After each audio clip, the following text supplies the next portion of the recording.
Hello guys, welcome back to my channel. और आज की वीडियो रहेगी इकोनॉमिक्स क्लास 10th का चैप्टर 1 डेवलपमेंट पे ही।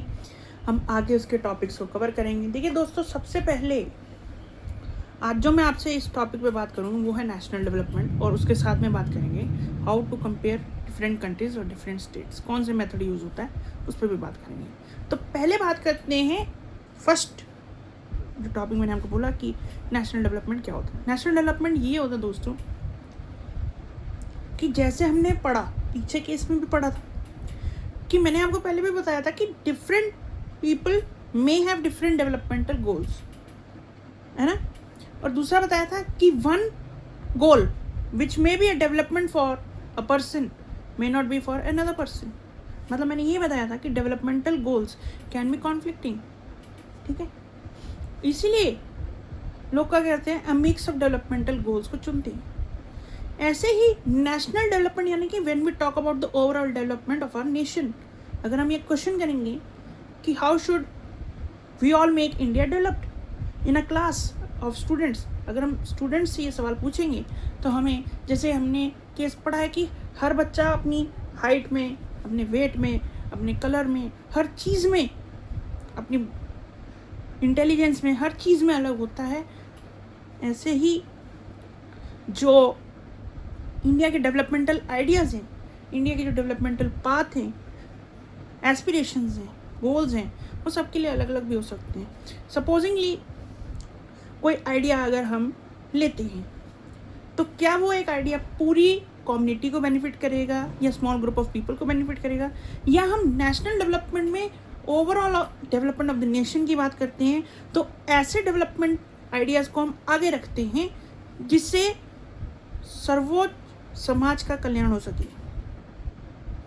जैसे अगर हमने सोचा कोई आइडिया हमारे अंदर आता है एजुकेशन का, ठीक है, या कोई भी एक फील्ड है, हेल्थ का केस आता है, या कुछ भी आता है हमारे मन में आइडिया, हम क्या करेंगे, ऐसी पॉलिसीज लाएंगे जो all over covering every person and every aspect of life हो, सबके साथ हम कर सकें। एजुकेशन है तो क्या सबको मिले, ऐसे रूल्स हम बनाएंगे। रोड्स बनाएंगे तो क्या सब लोग उस पर गाड़ी चला सके, ठीक है।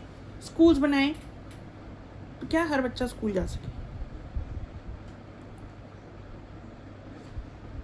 अगर कोई ये कहता है कि अच्छी जॉब मिले तो सबको मिले, तो ऐसी पॉलिसीज, ऐसे डेवलपमेंट पाथ्स जब हम सब अलग अलग सोचते हैं, तो जब हम मिलके अपने नेशन के लिए सोचते हैं, जब डेवलपमेंट प्लान सिर्फ एक इंडिविजुअल स्तर पे नहीं, कम्युनिटी स्तर पे नहीं, बल्कि एक नेशन के स्तर पे पहुंचता है, तो उसे कहा जाता है नेशनल डेवलपमेंट। सो ऐसे आइडियाज़, पाथ्स, ऐसी एस्पिरेशंस जो नेशन की डेवलपमेंट को दर्शाती हैं, तो उसे कहा जाता है नेशनल डेवलपमेंट। हालांकि ये माइंड में फिर रख लेना कि हर एक इंडिविजुअल पर्सन के अपने डेवलपमेंटल गोल्स होते हैं। It may be conflicting for the other person, but still जब आप नेशन के लिए सोचते हो तो नेशन के लिए जो बेटर होता है, बेस्ट होता है ऑफ ऑल, वो आगे रखा जाता है। इसको कहा जाता है नेशनल डेवलपमेंट, और ये हमारी पॉलिसीज़ में भी अडॉप्टेड लिया जाता है। इस आइडिया को अडॉप्ट किया जाता है। तो दोस्तों ये है नेशनल डेवलपमेंट का टॉपिक, ठीक है। अब जो बात मैं आपसे करता हूँ, ये बात है how do we compare the different states and different nations of the world. कभी सोचा है कि हम कुछ कंट्रीज़ को कह देते हैं these countries are very rich, है ना, कुछ कंट्रीज़ को हम कह देते हैं these countries are very poor, ठीक है, इकोनॉमिकली और any way we say these countries are poor.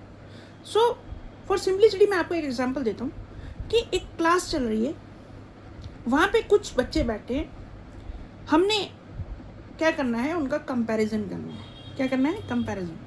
तो क्या हुआ कि देखिए कुछ बच्चे जो होते हैं, कोई होता है कि वो बहुत ज़्यादा इंटेलिजेंट होता है, he is the most studious one, but उनका जो नेचर है वो बहुत ही शाई है, ठीक है। सिमिलरली एक बच्चा है, वो बहुत ही बोल्ड नेचर का है, लेकिन वो पढ़ाई में इतना अच्छा नहीं है, ठीक है। सिमिलरली एक लड़का हाइट में लंबा है, लेकिन वो उसका वेट ज़्यादा है। एक लड़का हाइट में छोटा है लेकिन वो वैसे एथलेटिक है। तो ये जो करेक्टरिस्टिक्स हम उठाते हैं कंपैरिजन के लिए कि अगर फ्रेंडलीनेस देखें तो बच्चे में फ्रेंडलीनेस कितनी है, ठीक है, रिस्पेक्ट का क्राइटेरिया उठाते हैं, करेक्टरिस्टिक्स उठाते हैं, या फिर कोई भी करेक्टरिस्टिक हम लेते हैं, वेट की करेक्टरिस्टिक ले ली, हाइट की ले ली, हम क्या करते हैं सिमिलर टर्म्स पे ही करेक्टरिस्टिक्स को लेके कंपैरिजन करते हैं और हम डिसाइड करते हैं कि वो एक जो पर्टिकुलर बंदा है, वो जो क्लास है, वहाँ पे कैसा आउटकम आएगा। सिमिलरली फॉर सिंप्लिसिटी हमने इनकम को ही, जब हम नेशंस और कंट्रीज़ की कंपैरिजन कर रहे हैं तो सिंप्लिसिटी के लिए हमने क्या किया, इनकम को ही इम्पोर्टेंट गोल माना। क्यों किया? इनकम को ही रख दिया हमने वो करेक्टरिस्टिक। क्यों किया? क्योंकि इनकम से ही ये होगा कि हम ज़्यादा से ज़्यादा एस्पिरेशन और गोल्स, अपनी नीड्स को पूरा कर सकते हैं। इनकम ही वो जरिया है और इनकम से ही, इसीलिए that's why income is the most important characteristics in comparing the different Nations and states. ठीक है, अब और समझो, जैसे ह्यूमन डेवलपमेंट रिपोर्ट के अंदर जो वर्ल्ड बैंक से आई थी, वो लिखा गया वहाँ पे कि अगर एक कंट्रीज़ हैं जिनकी 64,500 US डॉलर से पर एनम से ऊपर उनकी इनकम है, तो these are called the rich countries. ठीक है, और ऐसी कंट्रीज जिनकी per capita income lower than 2400 या उससे कम है, 2400 US डॉलर पर एनम, तो उनको हम कहेंगे the poor countries, economically poor countries. ठीक है, इंडिया का जो इसमें रैंक आती है वो आती है द लोअर मिडिल इनकम में आती है। हमारा ग्रुप जो है US डॉलर आता है, तो हम उसमें आते हैं। सिंपली इसमें ये बात याद रखना कि इसमें जो मेन आइडिया है वो ये है कि रिच कंट्रीज कौन सी होती है, द US, ठीक है, the European countries and all are excluding the Middle East and the various other countries. उन सबको हटा के बाकी सारी जितनी कंट्रीज बची है यूरोप की, या जितनी भी हमारी नॉर्थ अमेरिकन कंट्रीज हैं, वो सारी रिच कंट्रीज में आती हैं। उनका जो होगा वो रिच कंट्रीज का होगा। दोस्तों, यहाँ मैंने आपको समझा दिया कि कंपैरिजन होता कैसे है। आगे बात करेंगे, क्या इनकम ही एक फैक्टर है? तो मैंने ऊपर बताया था ऐसा नहीं होता। जब मैंने पिछला वीडियो बनाया था तो उसमें बताया था कि और भी क्राइटेरियाज हैं जिसमें हम कंपैरिजन कर सकते हैं। तो आने वाली वीडियोस में मैं इसी पे आपसे बात करूँगा। तब तक के लिए मेरी तरफ से बाय बाय।